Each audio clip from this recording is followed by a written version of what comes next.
Hello everyone, good morning. সকালবেলা ঘুম থেকে উঠেই দেখলাম একরাশ বৃষ্টি। বিগত 3 দিন ধরে তো চলছে, যা চলছে পুরো একদম বিচ্ছিরি ওয়েদার। জামাকাপড় শুকোচ্ছে না। আমাদের মতো যারা গৃহী মানুষ, যারা মহিলা, তাদের একটাই সমস্যা, বাড়িতে জামাকাপড়ের একদম শুকোতে চাইছে না। জায়গার জিনিস জায়গাতেই থেকে যাচ্ছে। চারিদিকে জল কাদা প্যাচ প্যাচ করছে। আজকে একটা রবিবারের দিন, রবিবারের সকালবেলা ম্যানেজার দাদা আমাদের এখানে বসে আছেন, কারণ তিনিও বাইরে গেছিলেন, বসে হাঁপিয়ে গিয়ে রেস্ট নিচ্ছেন। আর আপাতত আমি গেটের কাছে যে ছাদ আছে সেই ছাদে দাঁড়িয়েছিলাম, বাইরেটা দেখছিলাম যে কী অবস্থা। চারিদিকে চারিদিকে জল, শুধু তাই নয়, এবং এই ওয়েদারে হিউমিডিটি খুব বেশি।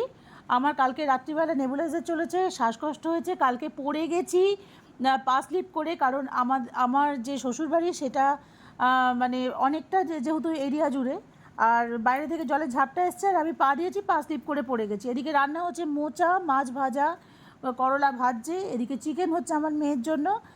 আর সর্বোপরি যেমন অ্যাজ ইউজুয়াল সকালটা থাকে, আমার শাশুড়ি দেখছেন বাইরে কারা চিৎকার করছে তার জন্য। আর বাইরের অবস্থাও তথৈবচ, মানে যেমন যেমন জীবন চলে। রবিবারের দিন সবাই সবাইকার কাজ নিয়ে ব্যস্ত।